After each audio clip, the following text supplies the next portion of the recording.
So guys, we're going to be moving on to the feats now, and from what I can tell, the subclasses and the classes were the smallest part of this document. Feats seems to be like the biggest one, so we're going to try get through them as quick as we can. So basically this just describes what each part of it is. You know, you got your level, the prerequisite, and whether it's repeatable. So the first one is the ability score improvement feat. It is repeatable, and essentially just gives you an ability score. So essentially that's just their way of saying, you know, when you get to the levels that give you these things, you can take the feat, ability score improvement, increase one of your scores by 2 or two of them by 1, but you can't go above 20. No differences there to weight and ability score. So, and the actor feat has a 4th level feat, so you need to be at least level 4. You have to have a prerequisite of 13 plus charisma, and it's not repeatable. Increase your charisma by 1. Impersonation, while you're disguised as a fictional person or a real person other than yourself, you have advantage on charisma performance checks to convince others that you are that person. Feel like that should be deception.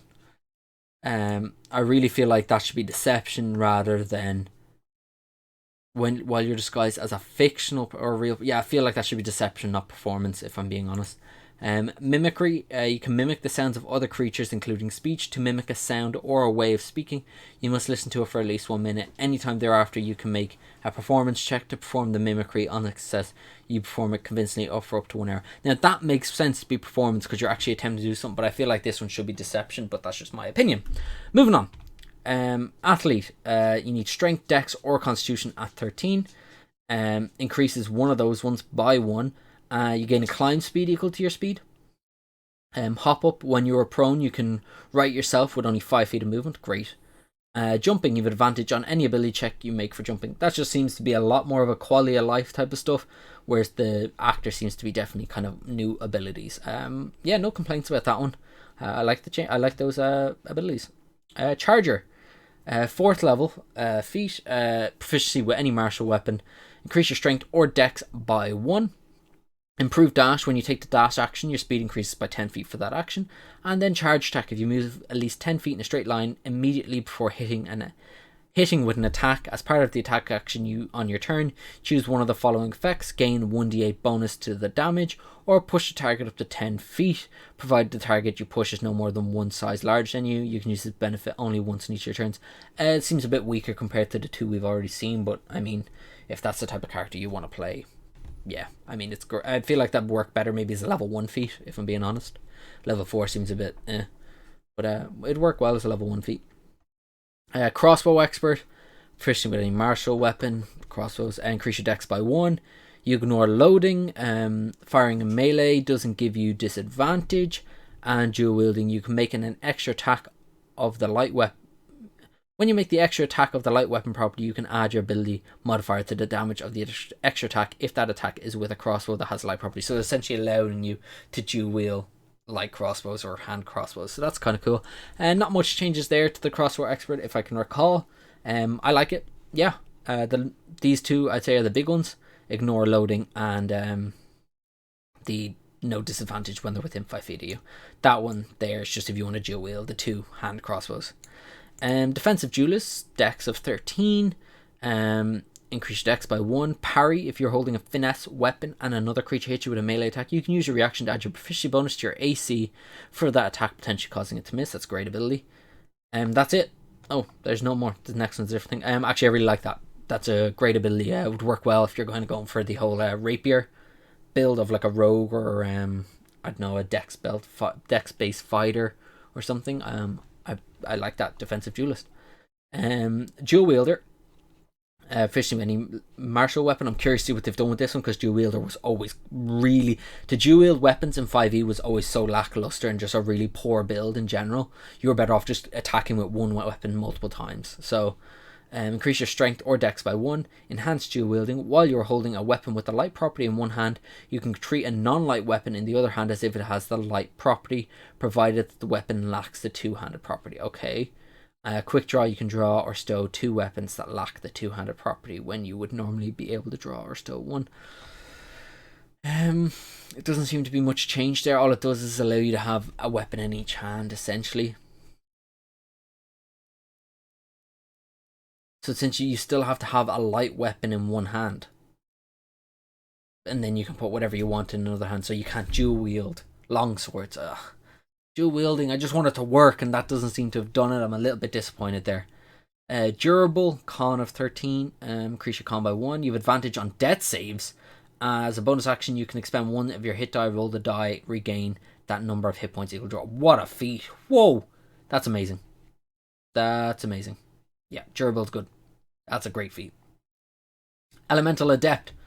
Please tell me you fixed this, because it had so much potential in 5e, and it was a feat I really loved, but it was just kind of bleh. So, prerequisite is spellcasting or pact magic. Repeatable, yes, but you must choose a different type of damage each time. That's fine. Increase your intelligence, wisdom, or charisma by 1. Energy mastery. Choose one of the following damage types: acid, cold, fire, lightning, or thunder. I wish they'd thrown poison in there, but whatever. Spells you can cast ignore the resistance of the damage type. In addition, when you roll damage for a spell that deals damage, you can treat any one as a 2. Frick! I was hoping they would change that too. If you roll a 1, you can re-roll that and take the new roll. That's what I wanted, but they didn't do that, and it's basically the same feat. I'm a little bit annoyed by that. Minus, you get the extra of an ability score improvement, but it seems like every feat gives you an ability score improvement, so yay. That might be all the feats, because everything else seems to be epic boons. Epic boons and fighting styles, so let's just go through the epic boons. I guess these seem to be the new capstone abilities. So combat prowess, expert, or warrior group.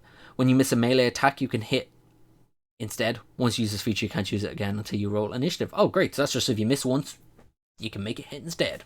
Nice. Boon of dimensional travel, expert, or mage group. You can cast Misty Step once without a spell slot. Once you use this benefit, you can't do so again until you roll initiative or finish a short rest or a long rest. I love that they're locking it into a combat, because that's one thing I really liked from 4th edition was the encounter abilities. So your daily abilities, your encounter abilities, and I like that they're kind of half bringing that back in. So I like that it comes back. You get it during combat, because that's when it will be used most. Boon of energy resistance, expert, or mage group. You gain resistance to one of the following types: acid, cold, fire, lightning, necrotic, poison, psychic, radiant, or thunder. I think they're all of them, minus like bludgeoning, piercing, and slashing. Whenever you finish short rest or long rest, you can meditate to change that damage. That's a great one. That's really, really good, because if you're going into the hells, you're going to want fire, but if you're not, if you're going to like the elemental plane of water, you might want cold. I don't know. That's I like that one. Boon of Fortitude, no prerequisite, so anyone can do this. Your hit point maximum increases by 40. In addition, whenever you regain hit points, you can regain additional hit points equal to your Constitution modifier. You can regain these additional hit points no more than once per round. That's cool. That's just like a whole load of health. Just means whenever you regain health, you gain a little bit more. No complaints there. That's really good if you get to like level 20 and you just still feel incredibly squishy compared to the rest of your party. Just take that. Epic boon of irresistible offense. You need expert or warrior. The damage you deal always ignores resistance. These are amazing capstone abilities. I like that they're not locked to a class anymore, because it means anyone can take them essentially. I really like these. Epic boon of luck. We saw the rogue, I think, get this one. The expert group. Immediately after you roll a d20 for a d20 test, you can roll a d10 and add the number rolled to the test. Once you use this benefit, you can't do so again until you roll initiative or finish a short rest or longer. So it's like a one-off inspiration kind of dive. That's not bad. Epic boon of the night spirit, expert, or mage group. While within dim light or darkness, you can become invisible as an action. You remain invisible until you immediately after you take an action or a reaction. Okay, that's kind of cool. Epic boon of perilous aim or peerless aim, expert, or warrior group. If you make a ranged attack against a target in range and you miss, you can cause the attack to hit instead once you use this benefit. Okay, so that's just essentially the exact same as the combat prowess, but that's melee and that one's ranged. Okay, that's cool. I like that they've distinguished the difference, because that was always an issue. Epic boon of recovery, no prerequisites. As a bonus action, to regain a number of regain a number of hit points equal to half your hit point maximum. Once you use this benefit, you can't do so until you finish a long rest. In addition, you succeed in every death saving throw that isn't a roll of a 1. Wow, talk about like you don't want to die anymore. This is the one you take. I thought Fortitude was going to be the one you take, but this is the one you take. Whoa, that's good. Epic boon of skill proficiency, no prerequisite. You gain proficiency in all skills. Jack of all trades on steroids. Epic boon of speed, expert or warrior group, increase your speed by 30. That'd be really good for a monk, I'd say. or a barbarian. Epic Boon of Undetectability, expert group. You can't be seen or heard by any means, magical or non-magical, while you are hidden. Perfect for a rogue. Epic Boon of the Unfettered, expert or warrior group. As a bonus action, you can take the disengage action, which also ends grapple and the restrained conditions on you. Okay, it's not bad. So that seems to be all the epic boons. They seem great. I really like those. No complaints from me there. Now we're going to be moving on to, I think, the fighting styles. Oh god, it's fighting styles now, and then we're going back into feats. So this is just all over the place. It seems to be, I guess it's alphabetical order, so epic boon, fighting styles. So let's see what the fighting styles are. Archery, +2 to all attack rolls you make with ranged weapons. That's great. Defense, you gain a +1 to your AC. Dueling, when you're wielding a melee weapon in one hand and no other weapons, you gain a +2 to damage rolls. Okay. Great weapon fighter. Let's see if they did anything to this. When you roll a 1 or 2 on a damage die for an attack, when you make a melee weapon you're wielding with 2 hands, you can re-roll the die, and you must use a new roll. The weapon must have the 2-handed or versatile property to gain this benefit. Okay, it's the exact same. I love that. Protection. Immediately after a creature you can see makes an attack roll and hits a target other than you that is within 5 feet of you, you can use a reaction to impose a shield and impose a -2 penalty on the attack roll, potentially turning it into a miss. You must be wielding a shield to use this reaction. I would prefer if they allowed you to increase the AC of the person that's being targeted by 2 as opposed to decreasing the attack by 2, because I feel with a shield you're going to be trying to put the shield in front of the attack as opposed to knocking them off balance. A -2 to the attacker makes it seem like you're disrupting them, whereas if it was a +2 to the AC just for that one attack, you could throw it up. I know it's essentially the same, but I just like the kind of like the flavor in my head, and I might actually rule it like that instead. We'll see. Fighting style, 2-weapon fighting.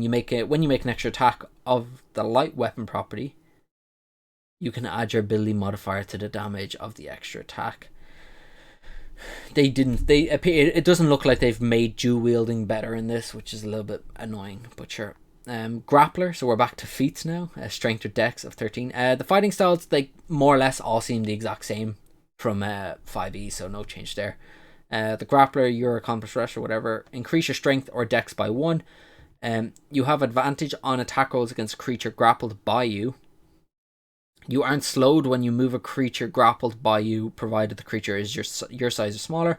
Punch and grab, when you hit a creature with an unarmed strike as part of the attack action on your turn, you can deal damage to the target and also grapple it. You can use this benefit only once per turn.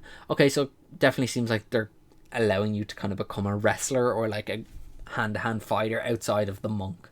That's what that feat seems to be really good for. Great weapon master. Let's see if they've done anything in this, proficiency with any martial weapon. Increase your strength by 1. Cleave. Immediately after you score a critical hit with a melee weapon or reduce creature's 0 hit points, you can make one attack the same as a bonus action. That's the exact same. Heavy weapon mastery. When you hit a creature with a heavy weapon as part of the attack action on your turn, you can cause the weapon to deal extra damage to the target. The extra damage equals your proficiency bonus. You can deal it only once per. They got rid of the -10 and +5. It's now just an extra once off proficiency. I like it that it's more consistent and that it's going to occur more frequently, because there are times when you're like, I don't want to take the -5. Sorry, it's a -5 and +10 damage. There are a lot of times when you'd be hesitant to take the -5 for the +10, whereas this is just like, yeah, I'll always throw that on when I get the chance. Yeah, I prefer this to the other one, so no complaints here. Heavily armored. You need medium armor training. Increase your strength by 1. You gain heavy armor training. I feel like they're pointless feats. Any feat that would give you proficiency in like any of the armors or anything like that, I always feel they're kind of pointless. Heavy armor master. You need heavy armor training, so you have to have heavy armor training. I guess. Oh, that's like proficiency in heavy armor, I guess. Increase your con or strength by 1. When you're hit by an attack while you're wearing heavy armor, any bludgeoning, piercing, or slashing damage dealt to you is reduced by an amount equal to your proficiency bonus. Okay, that's not bad, I guess. I guess if you're going for like this mad high AC tank build, that'd be pretty solid. Inspiring leader. Wisdom or charisma. Increase either of those by 1. Encouraging performance. At the end of a short or long rest, you can give an inspiring performance, a speech or a song or a dance. When you do so, choose up to 6 friendly creatures, which can include yourself. and they gain a temporary hit points equal to 2d4 plus your proficiency bonus. That's not bad. I mean, so what's that? At level 1, at most, that's going to be 10. Oh, well, 4th level, so at 4th level, your proficiency bonus is still 2. So yeah, most it's going to be 10, which, do you know what? You can't complain about that. 10 temporary hit points is pretty good. Keen Mind, intelligence of 13, increase your intelligence by 1. Lore knowledge, choose one of the following skills: Arcana, History, Investigation, Nature, or Religion. If you lack proficiency in the chosen skill, you gain proficiency in it, and if you have proficiency in it, you gain expertise in it. Okay. Quick Study, you can take the study action as a bonus action. Okay, so I'm assuming these are something we're going to learn in the rules glossary later on. Lightly Armored, you gain the following armor training: light armor, medium armor, and shield. Okay. It's a first level feat, so that's okay. It's first level feat. That's good. So it's a background thing. I like that. Okay, not 4th level feat. As a 4th level feat, that sucks. Mage Slayer. Okay, let's see if they fix this, because this is one of the crappier feats in 5e. Huge potential, and on a surface level it looks really good, but it never really was. But let's see if they've changed it. So you just need proficiency with any martial. Increase your strength or dex by 1. Concentration Breaker. When you damage a creature that is concentrating, it has disadvantage on the saving throw it makes to maintain concentration. Amazing change. Guarded Mind. If you fail an intelligence, wisdom, or charisma saving throw, you can cause yourself to succeed instead. Once you use this benefit, you can't use it again. That's a great change to Mage Slayer. Well done. Well done. I'm kind of missing the whole, if spellcaster casts a spell while you're within 5 feet of it, you can use a reaction to make an attack. But I can see why they took that away, because that concentration breaker is a great change. I'm happy with this new change for Mage Slayer, because it's a feat I love, but I just always wish it was better. Medium Armor Master, strength and dex go up by 1. While you're wearing medium armor, you can add 3 rather than 2 to your AC if you have a dexterity bonus of 6. That's cool. It's cool. I feel it's essentially going to increase your AC by 1. So it's a little bit weak, but yeah, it is what it is. Mounted Combatant. Oh, let's see what this is like. You've developed a bond with your mounts, granting you the following abilities: increase your dexterity, strength, or wisdom by 1. You have advantage on animal handling checks made to handle or train horses and other beasts employed as mounts. Mounted Strike. While mounted, you have advantage on attack rolls against any creature that is within 5 feet of your mount and at least one size smaller than it. Leap Aside. If your mount is subjected to an effect that allows it to make a dexterity saving throw to take only half damage, it instead takes no damage if it succeeds on the saving throw, and only half damage if it fails. For your mount to gain this benefit, you must be riding it, and neither of you can be incapacitated. And Veer. While mounted, you can use a reaction to force an attack that hits your mount to hit you instead. Okay, that's really good. I wonder then if they're going to veer away from like maybe doing a mounted class, and instead you take this feat to build a mounted character. I wonder if that's what they're going to do, but I like that. I actually do. I was hesitant on it, but I actually like it. It really encourages the paladins to find steed and actually, hey, you could be a mounted combatant then. If a higher level to find greater steed is still a thing, that'll be great. Observant, intelligence or wisdom of 13, increase either of the scores by 1. And then choose one of the following skills: insight, investigation, or perception. You get the whole expertise thing again, and quick search, you can take the search action as a bonus action. Okay. It seems like Observant and Keen Mind got nerfed hard, and understandably, because they were both very powerful feats, but yeah, they got nerfed hard. Polearm Master, increase your strength by 1. Immediately after you take the attack action and attack with a weapon that has a heavy and reach properties, you can use a bonus action to make a melee attack with the opposite end. The weapon's damage for this die is a d4 and deals bludgeoning. Reactive Strike. While you're holding a weapon that has a heavy and reach properties, you can use reaction to make one melee attack against a creature that enters the reach you have with that weapon. Okay, it feels like it got a bit weaker, but I can't recall Polearm Master. I was always a Sentinel player myself, so we shall see. But Polearm Master seems, I think it hasn't changed, which is good to see. Resilient. This is just gain proficiency in a saving throw of your choice, and increase that same ability by 1. Always a good feat, in my opinion. Ritual Caster, intelligence, wisdom, or charisma, increase it by 1. Choose 2 first level spells that have the ritual tag from the Arcane, Divine, and Primal spell list. You always have those 2 spells prepared, and you cast them without any spell slots you have, or with any spell slots you have. The spell's spellcasting ability is increased by this feat. Is the ability increased by this feat? Quick ritual. With this benefit, you can cast a ritual spell that you've prepared using its regular casting time rather than the extended time for a ritual. Doing so doesn't require a spell slot. Once you cast the spell in this way, you can't use this benefit again until you finish a long rest. That's okay. No complaints about that feat. Sentinel, let's see what we got. Increase your strength or dex by 1. Guardian, immediately after a creature within 5 feet of you takes the disengage action or hits a target other than you with an attack, you can make an opportunity attack against that creature. Now, it says within 5 feet of you. So Sentinel was really good because it was the way it was worded. You could use like pole arms or longer weapons with it, and it seems like they've kind of taken that away. So I think Sentinel's gotten a little bit weaker. When you hit a creature with an opportunity attack, creature speed becomes 0. Yeah, that was the whole big thing with Sentinel, is that instead had a range of 10 feet, and you could do Sentinel with Polearm Master, and it kind of became ridiculously powerful. Yeah, it just seems a little bit weaker, that's all. Sharpshooter. Let's see what they've done here. Increase your dex by 1. Your range attacks with weapons ignore half cover and 3/4 cover. Okay. Firing in melee within 5 feet doesn't impose disadvantage on long shots. Attacking at a long range doesn't impose a disadvantage on your attack rolls. They got rid of the... I think they've gotten rid of the -5, +10. Yeah, I'm pretty sure they have. Sadly. Shield Master. Increase your strength by 1. Shield Bash. If you attack a creature within 5 feet of you as part of the attack action and hit with a melee weapon, you can immediately bash the target with your shield if it's equipped, forcing the target to make strength saving throw. On a failed save, you knock the target prone or push 15 away. That's a great ability. Interposed Shield. If you're subject to an effect that allows you to make a dexterity saving throw, take only half damage, you can use a reaction to take no damage if you succeed in the saving throw and are wielding a shield, interposing your shield between yourself and the source of the effect. Whoa, Shield Master's good. That's a great feat. Amazing feat. Captain America, like. Skulker. Dex 13. Increase your dex by 1. You have blind sight out to a range of 10 feet. Fog of War. Exploiting the distractions of battle, you have advantage on any stealth checks you make as a part of the hide action during combat. Sniper, if you make an attack roll while hidden and the attack roll misses, making the attack roll doesn't end the hidden condition. Oh, that's going to be an amazing rogue feat. I can imagine every rogue taking that isn't a thief anyway. They can absolutely end up taking that. Speedster. Dex Arcana 13. Your speed increases by 10 feet if you aren't wearing heavy armor. When you take the dash action on your turn, difficult terrain doesn't cost extra movement. That's good as well. Spell Sniper. Oh my god, there's so many of them.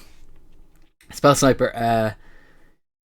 Increase your intelligence, wisdom, or charisma by 1. Your attack rolls for spells ignore half cover, being within 5 feet. Okay, so this is just the same.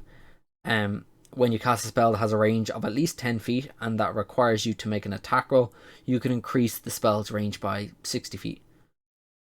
When you cast a spell that has a range... Okay, so it just essentially increases every spell that isn't touch, from what I can gather, their range by 60 feet. Okay, that's good.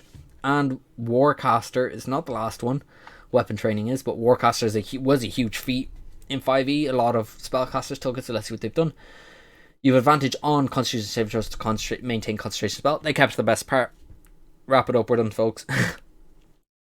Reactive Spell. When a creature provokes an opportunity attack from you by moving out of your reach, you can use a reaction to cast a spell at the creature rather than making an opportunity attack. The spell must have a casting time of 1 action and must target on the creature. Okay, so they kept that.